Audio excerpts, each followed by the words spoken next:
Okay, we are live, but wait for a second. थोड़ा सा आवाज़ चेक कर लिया जाए। पिछले वाले जीएसटी क्लास में थोड़ा सा नॉइस था आवाज़ के अंदर। ठीक है, तो बस ये लाइव हो जा रहा है स्ट्रीम, थोड़ा लेट चलता है ना। यहाँ बस आ गया।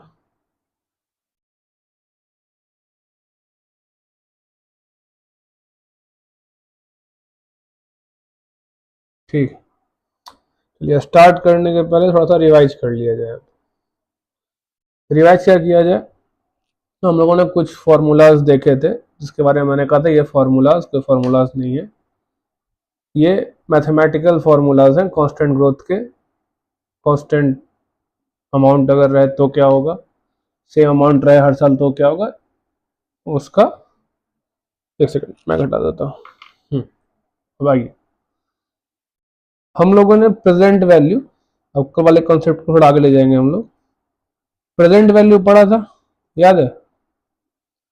ये इंटर में प्रेजेंट वैल्यू पढ़ा होगा। उसमें हम लोग क्या करते थे, first year, second year, third year, fourth year, fifth year के अमाउंट को एट टुडे मैंने जीरो पीरियड पे घिसते थे। ठीक है, याद है? तो हम लोग उसमें क्या करते थे, दो तरीका था हमारे पास। क्या दो तरीका था?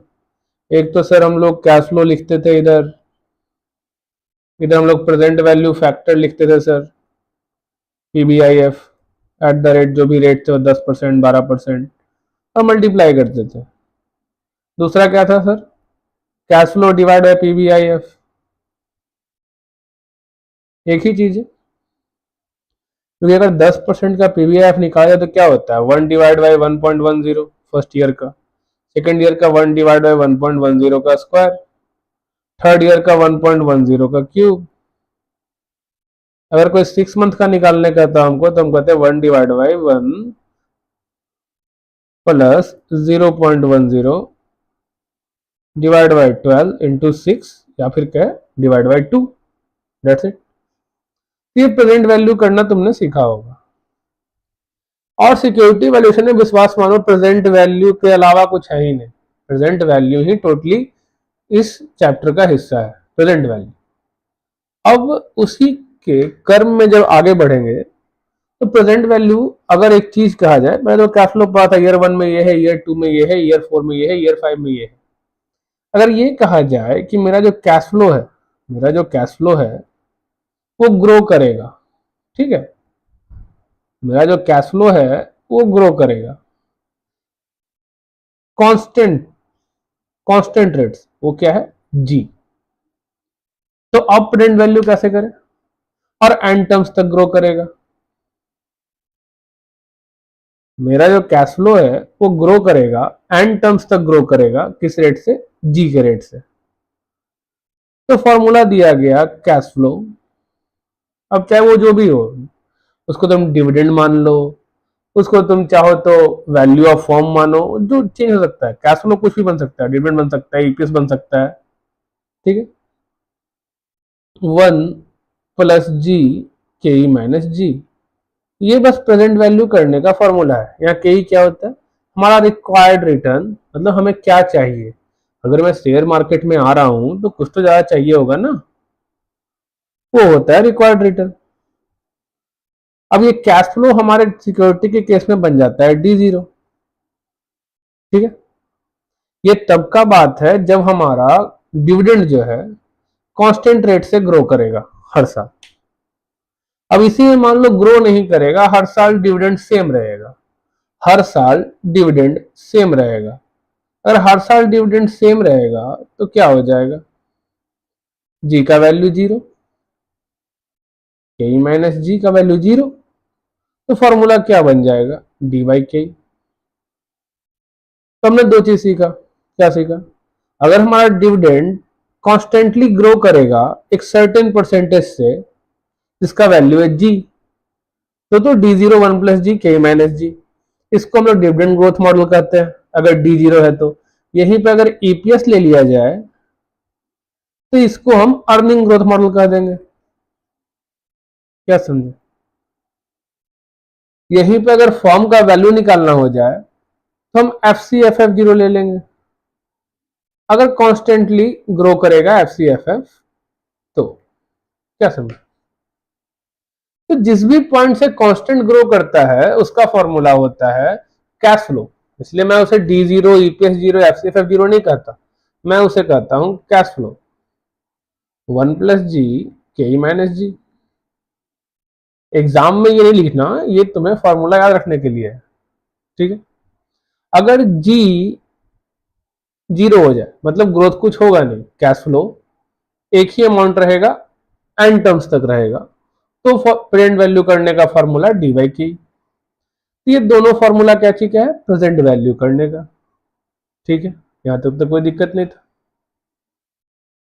उसके बाद क्या हुआ कि अब जो जनरल प्रेजेंट वैल्यू करने का फॉर्मूला उसके बारे में आते हैं। अब क्या होगा कि तुम्हें दिया जाएगा सिक्योरिटी वैल्यूएशन में कि एक शेयर है,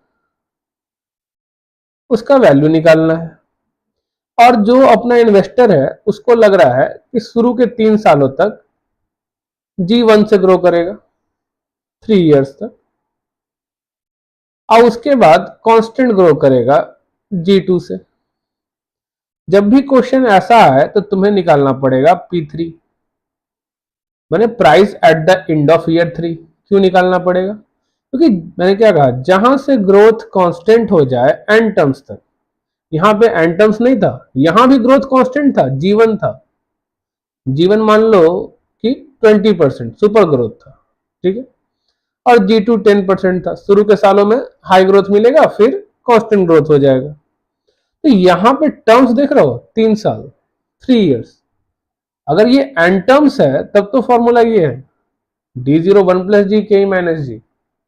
अब ध्यान से देखो तो जहां से सुपर ग्रोथ खत्म हुआ, मतलब जहां से जीवन खत्म हुआ, वहां से तुम नोटिस कर रहे हो कि G2 चालू हो गया और ये एन टर्म्स तक है। तो यहां पे हम P3 निकालने जाएंगे तो ऑब्वियस सी बात है, जैसे हम P0 निकालने जाएं, price at the end of period 0, तो हम कहते हैं D0 1+G KE-G। तो अगर P3 निकालना है तो हम कहेंगे D4 चाहिए हमको, KE-G। और D4 क्या होता है, D3 1+G, G2 KE-G2। अब इसका प्रेजेंट वैल्यू कैसे होगा, तो eight the end of year 3 आ गया ना, तो eight the end of year 3 हमारा क्या चल रहा था, G1 20%, तो वहां से या जो भी रेट दिया गया होगा तुम्हें, अब इससे बात है कई का रेट यहाँ चेंज हो सकता है, ठीक है, पर जो कई का रेट यहाँ पे रहेगा इस पीरियड का, उसी के फैक्टर से प्रेजेंट वैल्यू होगा। क्वेश्चन सॉल्व करेंगे तो और क्लियर हो जाएगा, ठीक है। मैं बस बताना ये चाह रहा था, जहां से कांस्टेंट हो गया वहां से फॉर्मूला यही है, और कोई फॉर्मूला नहीं है। पर जहां भी पीरियड डिफाइन है वहां पे फॉर्मूला क्या हो जाता है, आया समझ में, 1+KE पे पावर n। अगर हमको फर्स्ट ईयर का खींचना है तो N1 हो जाएगा, सेकेंड ईयर का स्क्वायर हो जाएगा, थर्ड ईयर का क्यूब हो जाएगा, समझ में आया? तो यही है बस, तो कुछ नहीं है, वैल्यूएशन प्रेजेंट वैल्यू करना है बस। और जहां से कांस्टेंट हो गया एन टर्म्स के लिए, वहां पे इस फार्मूला का यूज करना है। अब इन सब कहानी के बीच एक वाल्टर वाइट साहब भी थे, उनका अलग फार्मूला था, लेकिन वाल्टर वाइट साहब का फार्मूला यहां पे कभी काम नहीं करेगा, क्योंकि उनके फार्मूला में दिक्कत वही था, वो क्या मान रहे थे, ये वाला चीज, जी से ग्रो करेगा, एन टर्म्स तक ग्रो करेगा, पर वो कुछ और यूज करना चाहते थे, बोलते थे जी को यूज मैं नहीं करूंगा, ये गॉर्डन ग्रोथ मॉडल है, गॉर्डन साहब के नाम में जी आता है, उन्होंने अपना जी लगा लिया, मुझे उस जी से कोई मतलब नहीं, उन्होंने अपने नाम के हिसाब से वाल्टर जैसा उनका नाम था उसका इस्तेमाल किया आर का, और उन्होंने कहा अगर प्राइस निकालना किसी शेयर का तो आप उसमें यूज करिएगा D+R/KE मतलब EPS - D/KE, आया समझ में? तो उन्होंने ये फॉर्मूला दिया, कैसे याद रखेंगे, वाल्टर के नाम में आर था और इसके फॉर्मूला में भी R/KE है। अब ये आर क्या था, ये था रिटर्न ऑन इक्विटी, और ये क्या था, जो भी आपका रिक्वायर्ड रिटर्न है, जो आप चाहते हैं, कॉस्ट ऑफ कैपिटल कह लो, अपॉर्चुनिटी कॉस्ट कह लो, रिक्वायर्ड रिटर्न कह लो, जो नाम देना है कई को दे सकते हो। कई के अलग अलग नाम पढ़ सकते हैं। कई दफा तो आरओई को ही कई मानता है वो, और क्वेश्चन में कुछ और नहीं दिया गया है तो क्या समझे, कोई दिक्कत? तो हमने यहीं तक पढ़ा था। अब हम लोग आते हैं अपना वापस क्वेश्चन में। क्वेश्चन क्या बोला? बोला करेंट डिविडेंड 2.5 रुपया, ठीक है। डिस्काउंट रेट मतलब मेरा रिक्वायर्ड रिटर्न 10.5%, ग्रोथ 2%, प्राइस निकालो। अब यहाँ पे क्या है, एंड टर्म्स तक ग्रो करेगा मेरा डिविडेंड, तो बताओ प्राइस क्या होना चाहिए, मैं उस शेयर के लिए क्या पेमेंट करने को तैयार हूं, मतलब मैं उस शेयर का क्या प्राइस देना चाहूंगा। तो P0 क्या होगा? तो sir D0 1 + G KE - G। D0 कितना है? 2.5 रुपया। G कितना है? 0.105 डिवाइड बाई, अब KE कितना, सॉरी G 2% है ना, 0.02, 0.105 माइनस 0.02, इसको सॉल्व करो और तुम्हारा आंसर आ जाएगा। आ जाओ, 2.50 इंटू 1.02, 2.55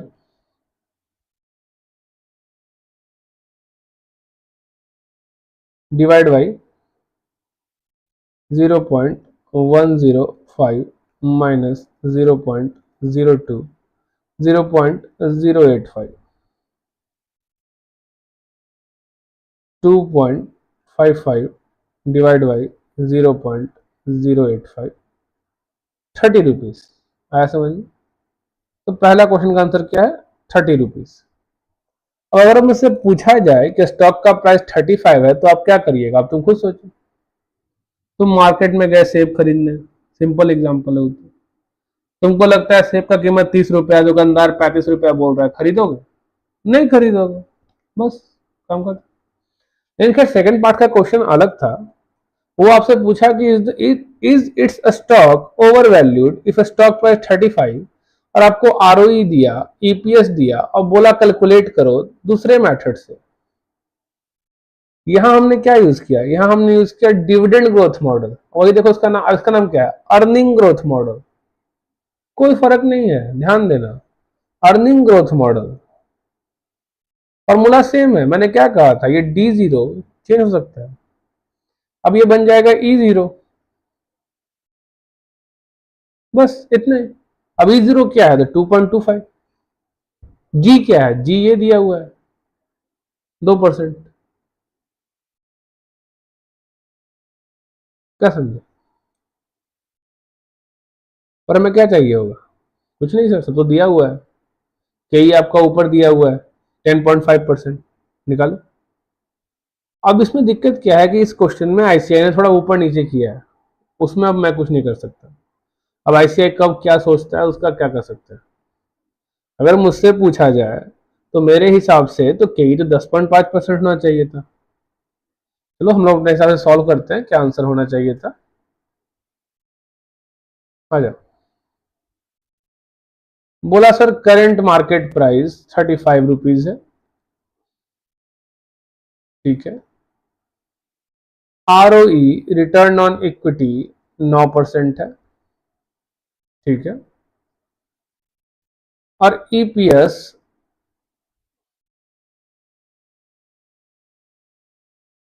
2.25 रुपीज, ठीक है। पहला मॉडल है पी मल्टीपल। अब पी मल्टीपल तो काफी इजी मेथड है। पी का मतलब क्या समझते हो? Price earning ratio. Price earning ratio क्या होता है? कुछ नहीं, एमपीएस बाई ईपीएस, यही होता है ना। पी रेशियो का मतलब क्या होता है? MPS by EPS. अगर मैं पी रेशियो में ईपीएस का मल्टीप्लाई कर दूं तो क्या मुझे एमपीएस नहीं मिल जाएगा? तो मेरे पास ईपीएस तो अवेलेबल है, लेकिन सर पी रेशियो अवेलेबल नहीं है, एमपीएस बाई ईपीएस। तो अब आता है सवाल कि आरओई का फॉर्मूला क्या होता है। तो मैंने क्या कहा था, ऊपर तो ईपीएस ही होगा या earning available to equity share holder है जो भी, नीचे में एमपीएस हो सकता है, नीचे में बुक वैल्यू हो सकता है, पर शेयर हो सकता है, नीचे कुछ भी हो सकता है, ठीक है, नेटवर्थ हो सकता है नीचे, समझ गए। पर यहां पे हम लोग एमपीएस एज्यूम करेंगे, ईपीएस बाय एमपीएस। तो इसका मतलब सर कि जो ईपीएस बाय एमपीएस है क्या 1/पी रेशियो नहीं है? पी रेशियो का फॉर्मूला क्या था, एमपीएस बाय ईपीएस। तो इसका मतलब सर कि हम कह सकते हैं P ratio is equal to 1/आरओई, है कि नहीं? तो मैं लिख सकते हैं ना 1/आरओई क्या होगा, 1/11%, सॉरी 9%। आया समझ? सॉल्व करो, एमपीएस मिल जाएगा। अब 1/9% है तो 1/0.09 होगा इंटू 2.25, 25 रुपया। अब तुम खुद बताओ, तुमको लगता है एक शेयर का कीमत 25 रुपया होना चाहिए, मैंने एक सेब का कीमत 25 रुपया होना चाहिए, तुम दुकान में खरीदने गए, उसने 35 रुपया कहा, क्या तुम उस सेब को खरीदोगे? नहीं खरीदोगे। इसका मतलब क्या है, स्टॉक ओवर वैल्यूड है, सेब ओवर वैल्यूड है। अगर कोई चीज ओवर वैल्यूड है तो हम बाय नहीं करते, हम क्या करते हैं, सेल करते हैं, अगर है हमारे पास पहले से तो। दूसरा मेथड उसने कहा अर्निंग ग्रोथ मॉडल।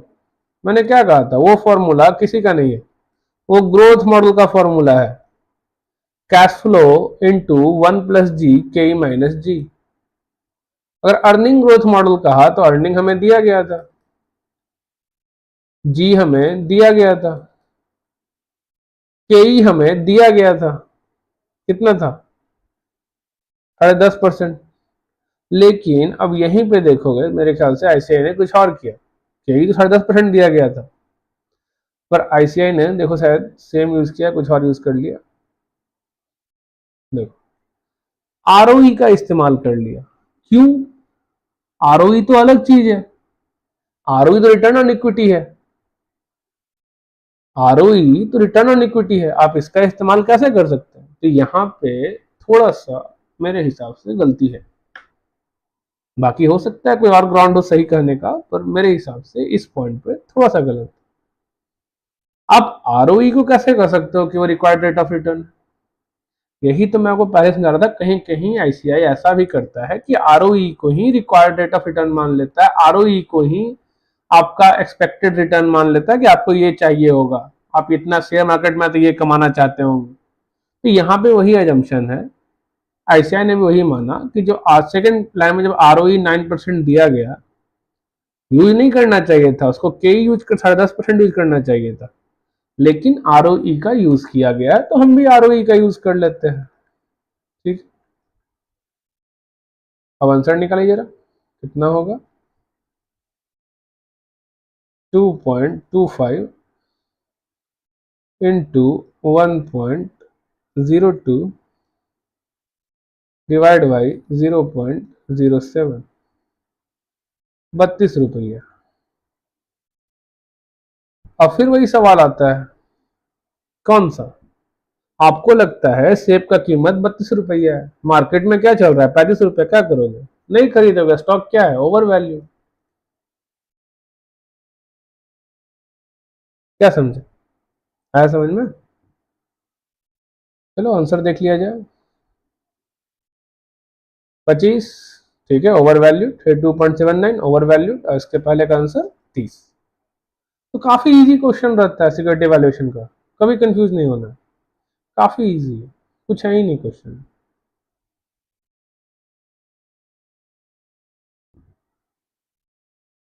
अब आओ क्वेश्चन नंबर 5 में, जो कि एक अच्छा क्वेश्चन है। आवाज ठीक आ रहा है ना? सर कोई है भी नहीं, क्या करूं, सुबह वाले में क्या हुआ कि सोचा था पढ़ाऊंगा, लेकिन सुबह कुछ काम में इतना व्यस्त हो गए, पढ़ा नहीं पाए। खैर रात ही में ठीक है, वैसे उसका नाम नाइट वैच ही था, तो नाइट वैच नाइट में ही ठीक है।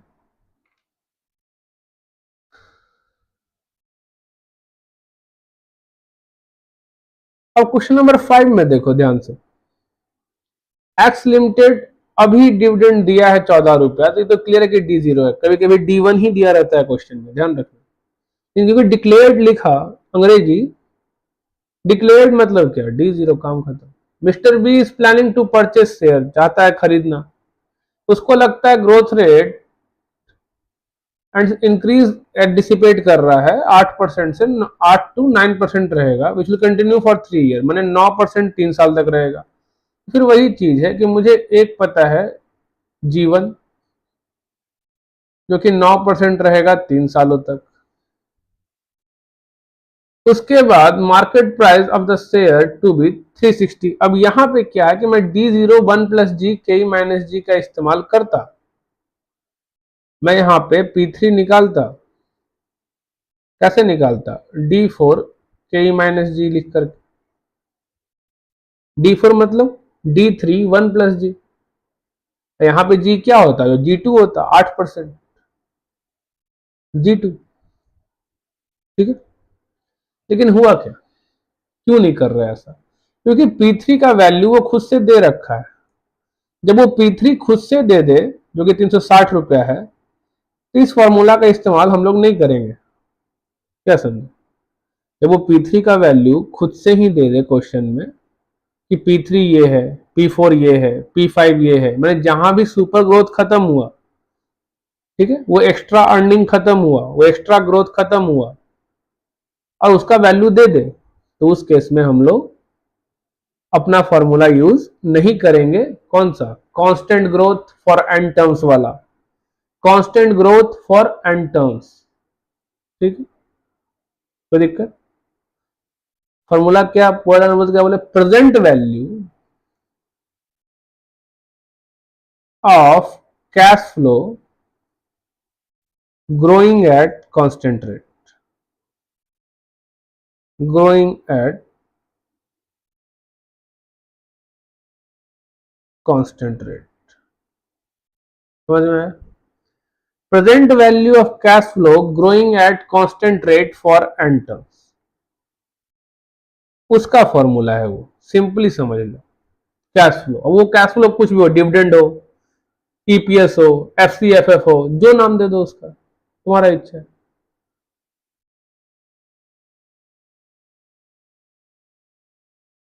तो यहां पे क्योंकि P3 दे दिया, तो हम इस चीज का इस्तेमाल नहीं करेंगे। आया समझ, रिक्वायर्ड रेट ऑफ रिटर्न 13% दिया, तो करना है क्या सर, सारा कैश फ्लो हमको पता ही है, 13% पता ही है, करे क्या हम, तो सर D1 D2 D3 निकालते हैं, P3 तो पता ही है, तो आ जाओ D1 D2 D3, अब P3। अब ये D3 और P3 जो है, इन दोनों का जोड़ करके भी प्रेजेंट वैल्यू कर सकते हो, समझ में आया, जोड़ के भी प्रेजेंट वैल्यू किया जा सकता है। क्यों, क्योंकि ये दोनों eight the end of year 3 है।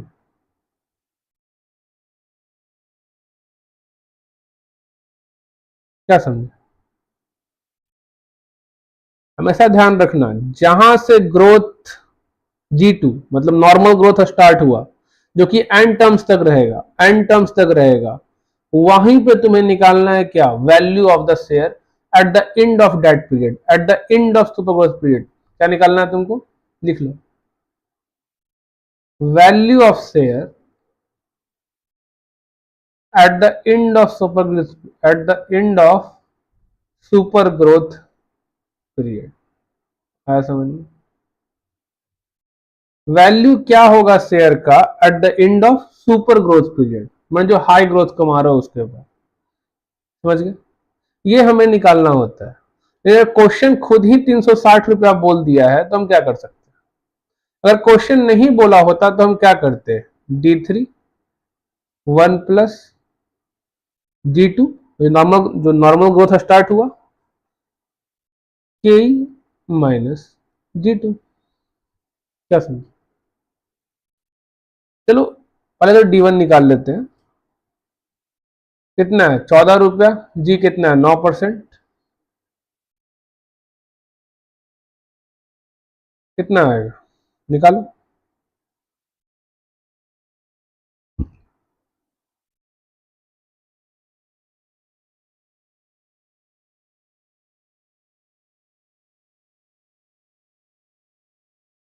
D2 निकालो। अब यहाँ पे 15.26 इंटू 1.09 कहो, या फिर तुम यहाँ पे ये भी कर सकते हो 14 इंटू 1.09 का स्क्वायर। ठीक है, दोनों चीज सेम ही है, तो जो सही लगे वैसे कर सकते हो। यार हम लोग 15.26 इंटू 1.09 कर लेते हैं, 16.63 16.63 इंटू 1.09 कितना होगा?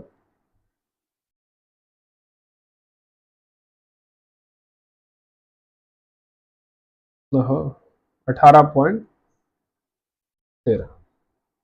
अगर ये वैल्यू नहीं दिया होता तो हम लोग क्या करते, ये निकालते। 18.13 यहां से क्या हो जाएगा 1.08,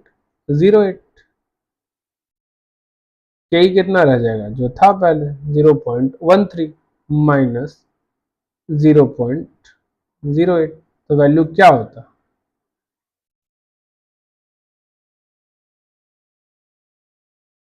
18.13 इंटू 1.08 डिवाइड बाई 8×5 = 13 था, 0.05 डिवाइड करो,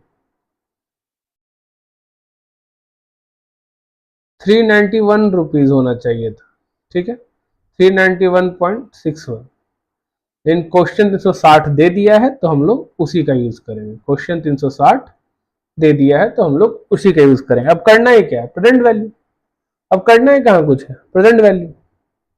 अगर मेरे एग्जाम में ये क्वेश्चन आया होता तो मैं तो इतना भी नहीं करता, ये जो ये निकाल रहा हूँ, मैं सीधा ऐसे लिखता P0। मुझे पता है फॉर्मूला क्या है, P0 14 into 1.09 divide by 1.13 plus 14 into 1.09 का स्क्वायर डिवाइड बाई 1.13 का स्क्वायर प्लस 14 इंटू 1.09 का क्यूब डिवाइड बाई 1.13 का क्यूब। ये वाला वैल्यू मैं अलग से निकालता, मैं निकालता एग्जाम में, अगर निकालना होता तो ऐसे दिया हुआ है P3 इक्वल टू व्हाट, वो निकालता और फिर लिखता प्लस। अब क्या कहते 360 ही लेना है, ये तो लेना नहीं है हमें, तो हम लोग 360 ही ले लेते हैं। 360 डिवाइड बाई 1.13 का क्यूब, बस ऐसे निकलता आंसर, अब कुछ नहीं करता, सिंपली ऐसे सॉल्व करता मैं अगर मेरा एग्जाम में क्वेश्चन आता तो। क्योंकि वो लाइन खींचना, वो लिखना D1 D2 D3 टाइम लेता है, इतना टाइम है कहाँ, क्या समझ आया समझ? खैर चलो अपने क्वेश्चन में आते हैं हम लोग। अब प्रेजेंट वैल्यू करना है 15.26 16.68 360। और हमें क्या है कि 13% पे दिया हुआ है, क्या दिया हुआ है, टेबल दिया हुआ है। नहीं देता तो हम निकाल लेते हैं, कौन सा बड़ा चीज। ये फ्यूचर वैल्यू है, मतलब कुछ नहीं सर, 1.13 1.13 का स्क्वायर 1.13 का क्यूब, फ्यूचर वैल्यू। अब प्रेजेंट वैल्यू क्या होता है 1 डिवाइड बाई 1.13, 1 डिवाइड बाई 1.13 का स्क्वायर 1 डिवाइड बाई 1.13 का क्यूब, ये हुआ प्रेजेंट वैल्यू। वो दिया हुआ है 0.0 0.783 0.693। ठीक है, लिख लेते हैं, थोड़ा सा रुक जाओ, यहीं पे लिखा गया यार। अच्छा हम लोग यहाँ कर लेते हैं कैश फ्लो, क्या क्या है, हैंग का है हो रहे हो बालक। 15.26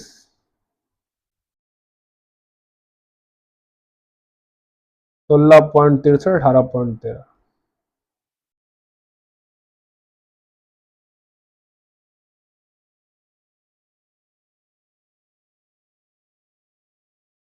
PBIF @10%। हाँ, कभी कभी काम नहीं करता था। 360, ठीक है,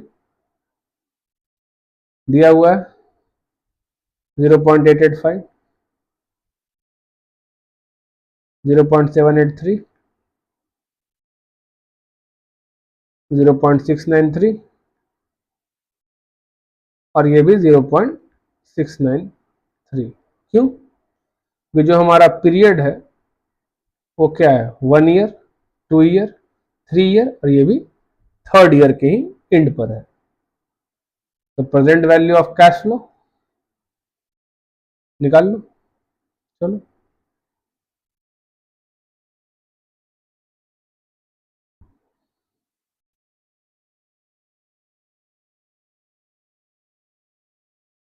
हम्म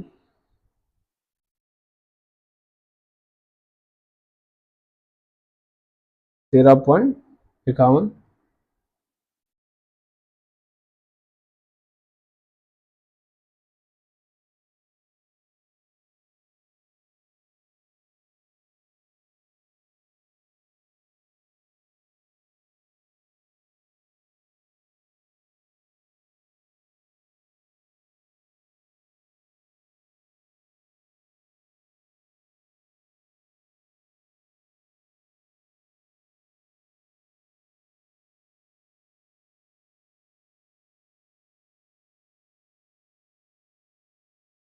टू 49.48 जोड़ लो इसको।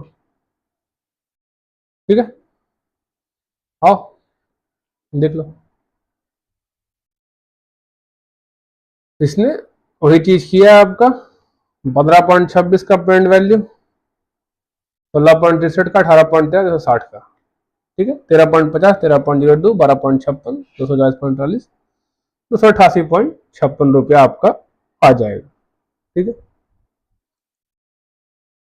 तो मेरा काम बस गाइड करना, तो मैं गाइड ही कर रहा हूँ।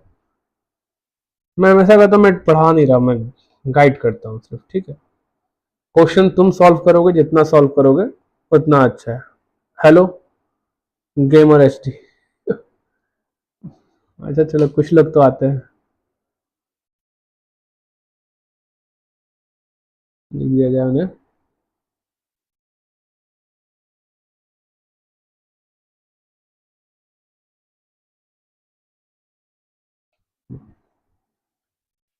अब देखो, ओहो, अब जो क्वेश्चन का सेकंड पार्ट था उसको देखो क्या बोला।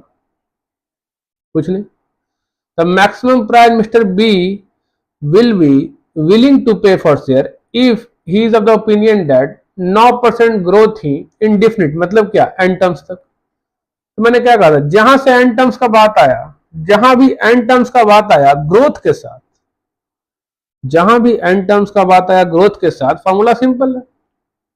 क्या फॉर्मूला है, कैश फ्लो 1 प्लस जी के माइनस जी। अब यहां पे कैश फ्लो क्या है, डिविडेंड है, डिविडेंड है। डिविडेंड कितना था अपना, 16 रुपया, 14 रुपीज।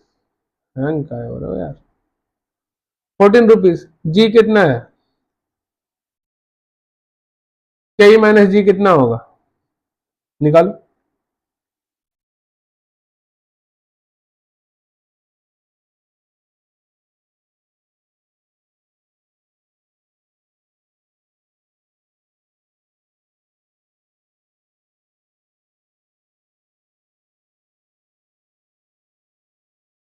₹381, ये वो बिलिंग टू पे होगा, क्या समझे, ₹381.50। इजी। थर्ड पार्ट क्या बोला, थर्ड पार्ट वही चीज बोला जो हमने निकाला है P3। At the end of year 3 क्या प्राइस होगा if 9% growth rate is achieved and assuming other condition remaining same as in second above. 9% growth rate achieve हो गया, सब चीज कॉमन रहा, तो क्या होगा। यहाँ फर्क इतनी आया कि वो ये जो है जी, जो मैंने 1.08 लिया था 1.09 ले रहा है, क्यों, क्यों सवाल आता है, क्यों। सर यहां भी तो वही चीज है सर, एंड टर्म्स तक हो गया, जी अपना 8 था, 8% एंड टर्म्स तक हो गया। पर ध्यान से पढ़ोगे थर्ड वाले क्वेश्चन को तो देखोगे सेकंड कंडीशन का पॉइंट को लेने के लिए कहा वो नहीं समझे? जो अपना पहला कंडीशन था 8% वाला, उसको इग्नोर किया है, बोला वो 8% को भूल जाओ, मत मानो कि हाँ ठीक है उसका 8% हो जाएगा, तो छोड़ दो। वो कहना चाह रहा है सिंपली क्वेश्चन, उस 8% को भूल जाओ, उसके लिए तो मैंने तुम्हें 360 रुपया बोल दिया था, तो क्यों निकाल रहे हो? ठीक है, मैं क्या कह रहा हूँ, क्वेश्चन क्या कह रहा है, मैं नहीं, क्वेश्चन क्या कह रहा है, तो सेकंड कंडीशन देख रहे हो, हाँ उसके हिसाब से ही P3 बताओ। तो ऑब्वियस सा बात है, अगर हमसे P3 पूछे, P2 पूछे, P1 पूछे, P6 पूछ ले, कोई दिक्कत नहीं है। अगर मुझसे पूछ रहा है P3 बताओ, तो यहाँ 9%, यहाँ 9%, यहाँ 9%, अब फिर 9% है चौथा ये। वो पूछ रहा है ये 3 साल बीत चुका है, यहाँ का प्राइस बताओ, तो भाई यहां से भी तो 9% चलता रहेगा ना। बस फर्क क्या होगा, अगर मुझसे P3 पूछ लिया जाए तो ध्यान ये रखना है कि मुझे D4 चाहिए होगा। अगर P3 पूछा जाए D4 चाहिए होगा। अब D4 कैसे मिलेगा, D3 हो अपने पास, तो मुझे D3 निकालना होगा। D3 कितना था, वैसे निकाल चुके थे, पर अगर निकालना भी हो तो D3 क्या होगा, कुछ नहीं sir, D0 1 plus G to the power, हमको और क्या, D0 1 plus G to the power 3। Sir D4 कितना होगा, क्योंकि यहाँ पे सब 9% है, तो D4 का ही बात करो तो कोई ज्यादा प्रॉब्लमेटिक नहीं है, पावर 4 ले लो, क्योंकि 9% 9% 9% ही है टोटली। ये तो कहीं नहीं रहा ना कि यहाँ से 8% है। अगर यहाँ से वो 8% बोलता तो मैं भले D3 निकालता, फिर कहता D3 निकालने के बाद D4 निकालो, D3 1 प्लस जो अब नॉर्मल ग्रोथ है उससे लो 1 प्लस D2। क्वेश्चन तो कहीं नहीं रहा, क्वेश्चन कह रहा है कि वो 9% वाला ही केस समझो जो इन्फिनाइट नंबर तक चलेगा, पर मुझे P3 का वैल्यू बताओ। 9% चलेगा पूरा totally eight the end of the period, at the end of the world जो भी हो। तो उस केस में अगर P3 निकालने का बात करें तो P3 कुछ नहीं होगा सर। अगर P3 निकालने का बात कर रहा है वो price at the end of year 3, तो हमें D4 चाहिए, के ई माइनस,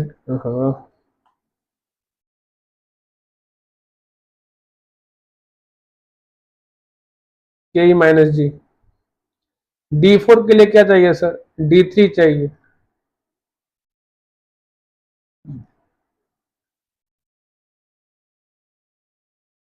सर D3 कितना है, निकाल चुके हो ऊपर जाके देखो फिर से 18.13, लेकिन 9% कहीं बात है ना, कुछ कोई और परसेंटेज होता तो निकालते फिर से। 18.13, जी कितना कर रहा है, बोल रहा 9% रहेगा, 8% का बात कर ही नहीं रहा। के ही कितना, वो तो 13% ही है, निकाल लीजिए कितना होगा।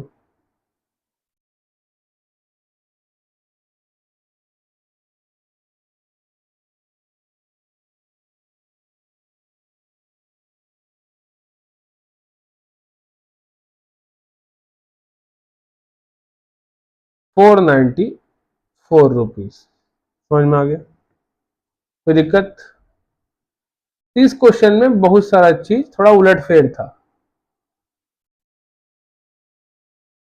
ठीक है, और कॉन्सेप्ट सारा वही था जो अब तक आप लोग देखते आ रहे थे, कॉन्सेप्ट में कोई डिफरेंस नहीं था। क्या समझे? अब है आपका क्वेश्चन नंबर, अच्छा सॉरी ये तो यही वाला है, क्वेश्चन नंबर 6। देखिए यहां पे क्या है, Piyush Lonkar Associate presently pay a dividend of ₹1 per share. It has a share price 20. If this dividend were expected to grow at 12% per annum forever, what is the firm expected or required return on equity using a different dividend discount model approach? मतलब sir, मतलब कुछ नहीं, आपसे question पूछा क्या है, required return निकालने के लिए पूछा है। तो यहाँ पे आपको ये जो 20 रुपया इसी को P0 मानना होगा और कुछ नहीं कर सकते, इसी को P0 मानना होगा और कोई चारा नहीं, 20 रुपया को ही P0 मानना होगा। अगर P0 20 रुपया है तो D0 इसको D0 माने D1 माने, अब दिक्कत ये आता है, D0 माने कि D1 माने, है कि नहीं? तो आप इसको मानिएगा D0, क्यों? प्रेजेंटली पे अ डिविडेंड, मतलब अभी पे किया है, तो आज क्या है? आज ही तो टाइम पीरियड जीरो है, आज ही तो टाइम जीरो है। टी जीरो क्या कहते हैं? आज, present, today is the T zero. उसके बाद T1, T2, T3, T4, time eight the end of year 1, time eight the end of year 2, time eight the end of year 3। अगर बोल रहा है प्रेजेंटली पे डिविडेंड ₹1, मतलब आज, आज मतलब क्या? D0, तो 1 हो गया D0। जी मुझे क्वेश्चन में दिया गया है 12%, के मुझे मालूम नहीं, ये तो निकालना है, और जी मुझे दिया गया है, क्या निकल नहीं जाएगा? कोई हार्ड है? नहीं सर, वही फॉर्मूला था, बस पुट करना था, निकल जाएगा। आइए देख लीजिए क्वेश्चन आंसर से ही। अब इतना इजी इजी क्वेश्चन को बताने क्या जरूरत है, ठीक है। अभी इसी को शायद हो सके फॉर्मूला बना दिया फॉर्मूला। अरे फॉर्मूला थोड़े है, ये फॉर्मूला है ही नहीं, ये फॉर्मूला ये वाला है, P0 D0 1 प्लस जी के ई माइनस जी। तो अगर मुझे के ई निकालना है तो क्या हो जाएगा? P0 K E minus G equals to D0 1 plus G. अगर के ई माइनस जी को इधर ही रख ले तो ये हो जाएगा D0 1 plus ji by P0। अगर D0 1 प्लस जी को D1 कर सकते हैं तो के का फॉर्मूला हो जाएगा D1 बाई P0 प्लस जी। तो फॉर्मूला थोड़े है यार, वही फॉर्मूला है, ये कांस्टेंट ग्रोथ वाला, P0 equal to D0 1 plus जी के माइनस जी। काम खत्म। अब उसी को वैसे लिख देता है के equal to D1 by P0, वो अलग फॉर्मूला, कोई अलग फॉर्मूला नहीं, सेम फॉर्मूला। सॉल्व करोगे 17.60% आएगा, निकाल लेना, ठीक है।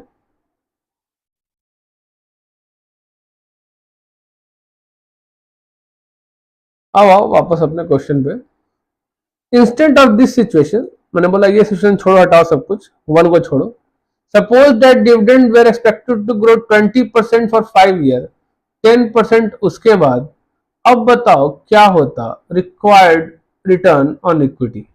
अब यहां दिक्कत है, यहां पे दिक्कत है। पूछो क्या है दिक्कत है सर? कैसे निकालें सर? पता नहीं चलेगा इसमें, पता है सर P0 तो 20 रुपया है, ठीक है। आप सर D1 निकाल लीजिएगा 20% से, फिर उसका प्रेजेंट वैल्यू करिएगा, ऑब्वियस सा बात है, क्योंकि एन पीरियड है। जहां भी ईयर मैंने एन डिफाइन है 5 ईयर, एन डिफाइन है 2 ईयर, एन डिफाइन है 3 ईयर, वहां तो 1 प्लस के से डिवाइड होगा, काम खत्म है। जहां से कांस्टेंट होगा वहां तो D0 1 प्लस जी के माइनस जी आएगा, या D4 D5 D6 जो भी हो, वहां से आएगा जहां से कांस्टेंट होगा एन टर्म्स तक ग्रोथ। जहां पर जी और एन साथ में आएगा वहां से कांस्टेंट होगा, पता है सर। और अब निकाले सर कैसे? D1 निकालेंगे सर आप, D2 करेंगे 1 प्लस के का स्क्वायर, D3 करेंगे 1 प्लस के का क्यूब, D4 करेंगे 1 प्लस के का 4, D5 करेंगे 1 प्लस के पावर 5। और उसके बाद सर आप क्या करिएगा? P5 निकालिएगा, यहां से कांस्टेंट हो गया P5, जहां 5वां साल के बाद तो कांस्टेंट हो गया 10% एन टर्म्स तक, 10% एन टर्म्स तक, तो आप निकालिएगा P5। जैसे आप सर P5 निकालिएगा 1 प्लस के पे पावर 5। सर कैसे सॉल्व करें इसको, कैसे सॉल्व करें बताइए, इसमें क्या करें? आओ देखो आंसर में क्या किया। अब बोलोगे सर यही चीज तो बच्चा से देखते आ रहे थे, इसने उसका यूज नहीं किया क्या? हाँ, ये रहा, ये फॉर्मूला कुछ याद आया? ये किस चीज का फॉर्मूला याद आ रहा है? IRR, internal rate of return. आया यार? कुछ याद आया? इंटरनल रेट ऑफ रिटर्न कब पढ़ा था? सीए इंटर में। पॉसिबल ही नहीं है उसका केई का निकाल पाना बिना हिट एंड ट्रायल के। हिट एंड ट्रायल क्या? सिंपली इस मेथड का यूज किए बिना, मतलब सर कुछ नहीं, एक बार निकालो कितना पे? 18% पे, एक बार निकालो 19% पे, मतलब सर, मतलब कुछ नहीं यार। ये जो 1 प्लस के ही है, एक बार मान लो 18% से प्रेजेंट वैल्यू, एक बार मान लो 19% से प्रेजेंट वैल्यू। दोनों के केस में आंसर क्या आएगा निकाल लो, दोनों के केस में आंसर क्या आएगा निकाल लो, खुद निकालोगे, बड़ा क्वेश्चन है, खुद ही निकालना, तब तो सीखोगे। देखो सारे जो किया वो दिखा देता हूं तुम्हें कैसे किया।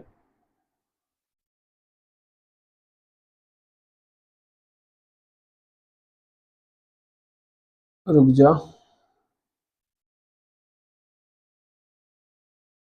तो ये तो बकवास है, ये तो करना मत, समझ में आएगा नहीं, ठीक है, मुझे भी समझ में नहीं आता ये वाला चीज। तो करना क्या है सर, तो कुछ किया नहीं है, वो जो भी बकवास किया तो करना मत, ठीक है, जहां समझ में आता है वहां से करते हैं। हमने निकाला क्या, D1, D2, D3, D4 और फिर D5। उसके बाद निकालेंगे P5, और उसने ये P5 निकाला है, कैसे निकाला होगा, अब सा बात है। P5 क्या होगा, D6, D6, D6 क्या होगा बताओ जरा, D5 कितना था 2.49, और क्या हो गया था 1 प्लस 10% हो गया था ना, सॉरी 10%, हाँ, तो 1 प्लस 0.10, अब मानेंगे 18% तो 0.18 माइनस 0.10, इसको सॉल्व करो तुमको मिल जाएगा, और उसका उसका प्रेजेंट वैल्यू, तो ये क्या है प्रेजेंट वैल्यू, ध्यान रखना इसको, इस चीज को यहां लिखना चाहिए था 0.4371, तब तुम्हें तुम्हारा फॉर्मूला दिख जाता कि 2.49 इंटू 1.10 इक्वल्स टू 2.74, निकाल के देखो 2.49 इंटू 1.10 2.739, 2.74 डिवाइड बाई 0.818 माइनस 0.10 के माइनस जी। उसका प्रेजेंट वैल्यू कैसे होगा, तो eight the end of year 5 जो प्रेजेंट वैल्यू फैक्टर है उसी से ना होगा, 1 डिवाइड बाई 1.18 पे पावर 5 लिखो, निकाल लो क्या होगा, यही आएगा 0.437 क्या समझे। तो वहां निकाला वैल्यू 20 रुपया 23 पैसा, वही चीज किया 19% पे निकाला 17 रुपया 79 पैसा। अब ये है हायर रेट और ये है लोअर रेट 18%। अब हम लोग क्या करेंगे, कुछ नहीं सर, के का formula IRR internal rate of return का यूज करेंगे, lower rate 18%, NPV at lower rate, तो बाबू ये तो निकला तुम्हारा प्रेजेंट वैल्यू, इसमें माइनस करोगे ना, अभी क्या चल रहा है P0 20 रुपया, तब तो आएगा एनपीवी, यहां माइनस करोगे 20 रुपया, तब तो आएगा एनपीवी, क्या समझे, आया समझ में, 2 पॉइंट कितना आएगा 17.79 माइनस 20 कर लो,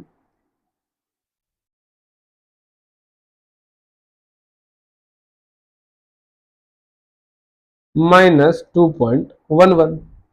अब ये क्या करता है क्वेश्चन के साथ ध्यान दोगे तो, ये यहीं पे लिख रहा है 20 - 23, और यहाँ पे देखो डायरेक्टली वो जो प्रेजेंट वैल्यू निकाला वो लिखा, क्यों लिखा तो ध्यान दो, इस कारण से 20.23 माइनस 20 तब तो आएगा एनपीवी, माइनस 17.79 माइनस 20, अब ब्रैकेट टूटेगा तो क्या हो जाएगा 20.23 माइनस 20 माइनस 17.79 प्लस 20, ये तो कट जाएगा तो बचेगा क्या 20.23 माइनस 17.79।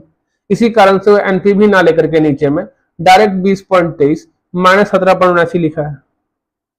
अगर वो माइनस कर भी लिया होता तो क्या आता, -2.11 और ऊपर कितना आया था 0.23, तो 0.23 माइनस -2.11, ये तो प्लस हो जाएगा ना, माइनस साइन नहीं है, माइनस -2.11 तो प्लस हो गया, तो 2.11 प्लस 0.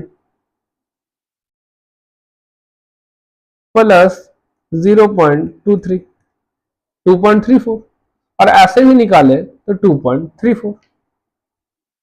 तो NPV at lower rate divide by NPV at lower rate minus NPV at higher rate, तो उस जगह पे माइनस एन प्रेजेंट वैल्यू भी दे सकते हो at lower rate, minus present value at higher rate, into delta R मतलब difference in rate. तो 18 माइनस 19 1% का डिफरेंस है, काम खत्म, निकल जाएगा। 18.10% वो रेट है, समझ गए, कोई दिक्कत? 18.10% वो रेट है जहां पे प्राइस तुम्हारा 20 रुपया निकल के आएगा। प्रेजेंट वैल्यू करके चेक कर सकते हो, प्रेजेंट वैल्यू करके चेक कर सकते हो 18.10 पे 20 रुपया आता है कि नहीं। ऑब्वियस सा बात है, वो दिख तो पहले भी गया था हम लोगों को, जब 20 रुपया 23 पैसा 18% पे आया था तो भी पता चल गया था कि हल्का सा अगर हम बढ़ाएं, हल्का सा अगर हम 18.10% से ऊपर जाएं, हल्का सा, तो ऐसे भी 20 तक आ जाएंगे। आया समझ में, कोई दिक्कत? तुम 18-20 लो, कोई दिक्कत नहीं। तुम 12-15 लो, आंसर 18.10 ही आएगा, कोई दिक्कत नहीं, कोई दिक्कत नहीं। तुम 16-20 ले लो, कोई दिक्कत नहीं। फॉर्मूला में पुट को 18.10 ही देगा आंसर, हल्का फुल्का ऊपर नीचे हो सकता है पर 18.10 ही देगा आंसर। 18.10 वो रेट है, अगर हम प्रेजेंट वैल्यू करें D1, D2, D3, D4, D5 और P5 को, तो मेरा वैल्यू कितना आएगा? 20 रुपया, बस वही तो निकालना था, कोई दिक्कत?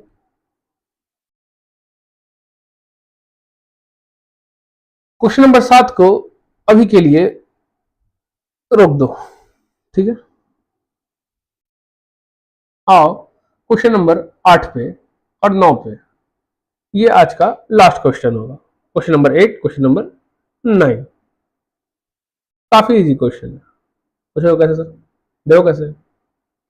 बोला जी 10%, कंपनी पेड मतलब D0 पेड था, past tense. The rate of return on market portfolio 12%, इसका मतलब रिक्वायर्ड रिटर्न है कि क्या है ये? रुक जाओ। अच्छा, मार्केट पोर्टफोलियो, ये तो आरएम हो गया ना। Market portfolio, market market RM याद है, पोर्टफोलियो पढ़ाया था ना पहले, इसलिए पोर्टफोलियो पहले पढ़ाया था। आरएम याद आया। Risk free rate RF beta 1.5, CAPM याद आ गया। सीएपीएम क्या निकालता था? Required rate of return, expected rate of return, क्या मुझे चाहिए इस मार्केट में आने पे, निकाल लो, के निकाल लो, क्या दिक्कत है, कोई हार्ड है? RF plus RM minus RF मैंने 12% माइनस 8% इंटू बीटा 1.5, निकालो कितना हुआ के? 12 माइनस 8 4 इंटू 1.5 प्लस 8, 14%। अगर एक बार के ही निकल गया, जी पता है, D0 पता है, मालूम है कांस्टेंट है ग्रोथ एंड टर्म्स तक, कांस्टेंट है ग्रोथ एंड टर्म्स तक, तो क्या करेंगे? कुछ नहीं सर, वही आ गया अपना गॉर्डन भाई साहब, क्या बोलेंगे? कुछ नहीं, D0 को लोगे, D0 1 प्लस 0.10 0.14 माइनस 0.10, हम खत्म, निकल कितना होगा? 3 इंटू 1.10 डिवाइड बाई 0.04, 82 रुपया 50 पैसा, ठीक है, 82 रुपया 50 पैसा, कोई दिक्कत?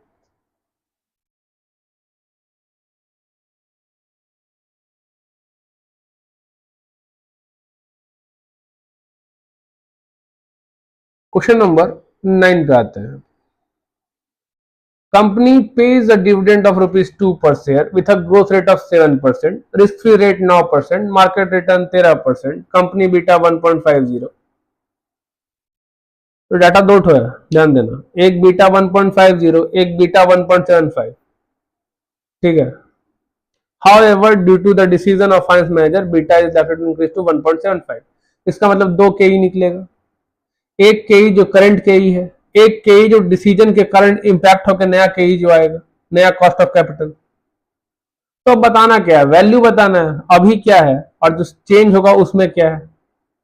तो कौन सा हार्ड चीज है? कोई हार्ड चीज है नहीं ना, बस दिक्कत है इस इंग्लिश का, पे इज द डिविडेंड, ध्यान देना, यहाँ देखना पड़ेगा तुम्हें कैसे फिर क्या यूज किया है, ऑब्वियसली, जिसका उम्मीद था मुझे।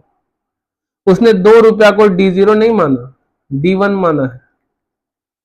सर ये तो बड़ा कंफ्यूजिंग है, कब D1 और कब D0। ध्यान दो, अगर पेड लिखा हो, डिक्लेयर्ड लिखा हो, तो हमेशा D0 ही मानना। लेकिन अगर पेज के बारे में जहां बोल दे तो उसको D1 मानना तुम्हारा मजबूरी है। वो बोलेगा अंग्रेजी पढ़ के नहीं आए हो, सीए में आ गए हो। हाँ, क्या समझे? तो वहां मजबूरी है कि मुझे D1 ही मानना होगा, और उसने वही माना है। किया क्या? कुछ नहीं, के ही निकाला है 2 बार यार, सिंपली। और 1.5 पे के ही निकाला, निकल के आया 15%, जी वही था, वैल्यू निकाल लिया। सॉरी, वैल्यू निकाल लिया। क्या समझे? अब अल्टरनेटिव सॉल्यूशन भी दिया है आईसीआई, इसलिए क्या करोगे एग्जाम में? क्या करें सर? सवाल ये आता है एग्जाम में, जब भी कंफ्यूजन हो, जब भी कंफ्यूजन हो, सबसे ऊपर एक चीज लिख देना है, अजम्पशन। या मुझसे पूछो, सबसे इजी वे क्या है, दोनों तरीका से निकाल दो। अगर क्लियर नहीं हो पा रहा कि वो D0 का बात कर रहा है कि D1 का बात कर रहा है, तो जैसे इस क्वेश्चन में किया। क्या समझे? समझ में आया? कोई दिक्कत? तो क्वेश्चन नंबर 8 और 9 में कोई खास ज्यादा डिफरेंस नहीं था, बस यहाँ पे दो अलग अलग बीटा, दो अलग अलग के ही आया। एक 16% आया, उस पर फिर 2 को D1 मान लिया तो 22.22, और अल्टरनेटिव में फिर तुमको आंसर दे दिया हुआ कि लीजिए अगर अल्टरनेटिव मान ले तो 23.78। काम खत्म। तब इस तरह के केस में हम लोग क्या कर सकते हैं? कुछ नहीं कर सकते। अब जहां क्वेश्चन इस तरह से हो कि थोड़ा कंफ्यूजन क्रिएट हो, तो D0 है कि D1 है, तुम क्या कर सकते हो? कुछ नहीं। अगर क्लियरली पेड लिखा हो, प्रीवियस ईयर लिखा हो, तो समझ में आता है। करंट लिखा हो तो भी समझ में आता है, करंट का मतलब आज का बात कर रहा है, तो आज तो D0 ही होगा। अगर करंट का बात करो D0 ही होगा। क्लियर है? क्यों? तो ये T0 पे ही तो करंट होता है। करंट का मतलब क्या हुआ? D0। करंट का मतलब क्या हुआ? T0। T0 पे क्या होता है? P0। तो वो बात कैसे कर रहा होगा? D0 का करंट बोला है तो फिर एक्सपेक्टेड टू पे ऐसा बोला है, तो उसको हम D1 माने कि D0 माने, थोड़ा कंफ्यूजन हो जाता है एग्जाम में। तो उस टाइम में क्या करना है, या तो दोनों सोल्यूशन निकालो, या तो assumption लिखो, assuming that the given dividend is a current dividend। समझ में? तो आज का तो यहीं पे, कोई सवाल हो तो पूछ लो। और वैसे कल जो क्वेश्चन है FCFF FCFE वो आने वाला है, तो सबसे पहला बात तुम्हें मैं FCFF और FCFE के बारे में बता दूं। एक होता है free cash flow to firm, ठीक है, तो बड़ा नहीं। एक होता है free cash flow to equity. दोनों में कुछ डिफरेंस नहीं है। अगर free cash flow to firm का बात करें तो उसका इस्तेमाल होता है वैल्यू ऑफ फर्म निकालने में, वैल्यू ऑफ फर्म निकालने में। और इसका इस्तेमाल होता है वैल्यू ऑफ इक्विटी निकालने में। ठीक है? FCFF और FCFE में कोई डिफरेंस नहीं है। तुमको चाहिए नोपैट। अभी नोपैट क्या हम लोग जानेंगे, आराम से जानेंगे, कोई दिक्कत नहीं। नोपैट जान लो। अभी नोपैट क्या है? Net operating profit after tax. ठीक, नोपैट कैसे निकलता है वो बताया जाएगा आपको अगली बार। नोपैट में आपका ऐड हो जाता है डेप्रिसिएशन,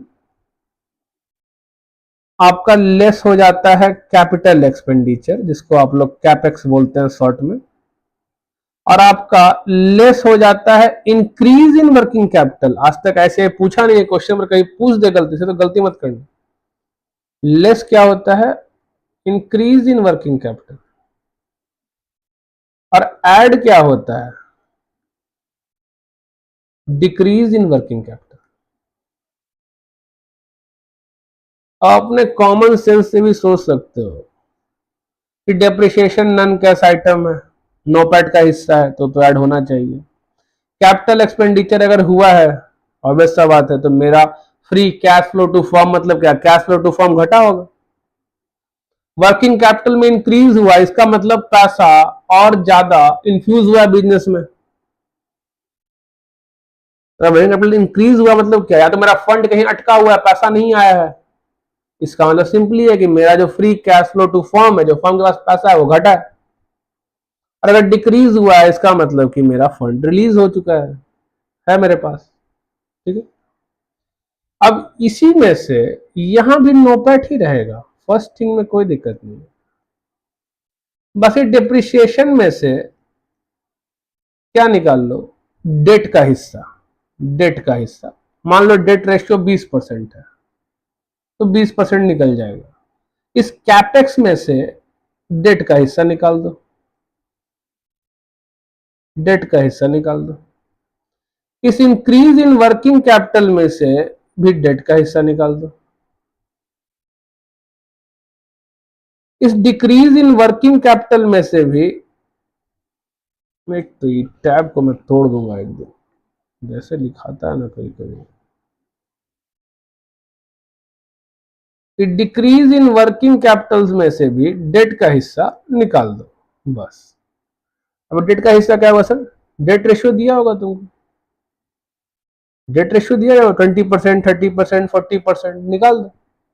उसके बाद जो आंसर आएगा वो हो जाएगा एफसीएफ, और उसके बाद जो आंसर आएगा वो हो जाएगा एफसीएफ। तो दोनों में कोई डिफरेंस नहीं, एक से बस डेट का हिस्सा बाहर खींच लिया, बन गया एफसीएफ। एक ने डेट का हिस्सा रहने दिया, बन गया एफसीएफएफ। और ये नोपैट क्या है इसके बारे में हम लोग जानेंगे आराम से, नोपैट में भी मत जाओ। अब जनरली एफसीएफई के लिए हम लोग पर शेयर ही निकालते हैं, तो हमें ईपीएस क्वेश्चन में दिया जाएगा। ठीक है, तो डेप्रिसिएशन भी पर शेयर लेना पड़ेगा, कैपेक्स भी पर शेयर लेना पड़ेगा, ये भी पर शेयर। कुछ नहीं करना, divide by number of share कर दो, क्वेश्चन में नहीं दिया गया है तो पर शेयर पर शेयर पर शेयर, कहानी खत्म बस। तो चल गया यार समझ में। अगर ईपीएस से चलोगे तो, अगर नोपैट से चलोगे तो ऐसा आंसर आएगा, एफसीएफई आएगा। एफसीएफई आएगा क्या, पूरा फॉर्म का, इसको डिवाइड कर दो नंबर ऑफ शेयर से, तो भी तुमको पर शेयर मिल जाएगा। ठीक है, निकालना हो पर शेयर, तो पर शेयर कुछ नहीं होता है, divide by number of share, पर का मतलब क्या होता है, डिवाइड, बस, और कुछ नहीं। तो एफसीएफएफ और एफसीएफई में कोई फर्क नहीं है। पर एफसीएफएफ कहां आएगा, कॉर्पोरेट वैल्यूएशन के टाइम, और एफसीएफई कहां आएगा अभी नेक्स्ट क्वेश्चन में, जो कि हम लोग कल करेंगे,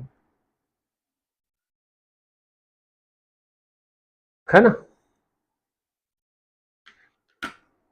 देखो दिया होगा, डेट रेशियो दिया होगा तुमको, दिया गया है, खुद से भी सॉल्व कर सकते हो, कोई बड़ा चीज नहीं है, ट्राई करना, बहुत इजी है। यहाँ पे देखो दे दिया है तुमको 8.7% रिस्क फ्री रिटर्न, बीटा दे दिया है, मार्केट रिटर्न दे दिया है, के ही निकल जाएगा।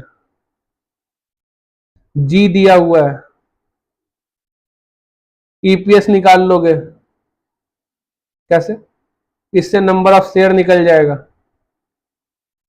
इन दोनों से नंबर ऑफ शेयर निकल जाएगा, इससे डिवाइड करोगे नंबर ऑफ शेयर को, ईपीएस निकल जाएगा। ईपीएस में ये तीन चीज का डेट का हिस्सा हटा के माइनस करोगे, एफसीएफ ही निकल जाएगा। जैसे ही एफसीएफ ही निकल गया, free cash flow to equity निकल गया। करना ही क्या है सर, जी दिया हुआ है, के ही निकाल ही लिए, मैंने क्या कहा था, ये फॉर्मूला किसी का नहीं है। ये डिविडेंड ग्रोथ मॉडल है, free cash flow equity growth model है, जो करना है कहो। मेरे हिसाब से ये है प्रेजेंट वैल्यू करने का फॉर्मूला। अगर कोई चीज कांस्टेंट टर्म, कांस्टेंट परसेंटेज से ग्रो हो रहा है एंड टर्म्स तक, अगर कोई चीज कांस्टेंट परसेंटेज से ग्रो हो रहा है एंड टर्म्स तक, उसका निकालने का फॉर्मूला यही है, कैश फ्लो इंटू 1+G के माइनस जी। ठीक है, कोई सवाल हो तो पूछ लो, नहीं तो आज के लिए यहीं पे खत्म किया जाए।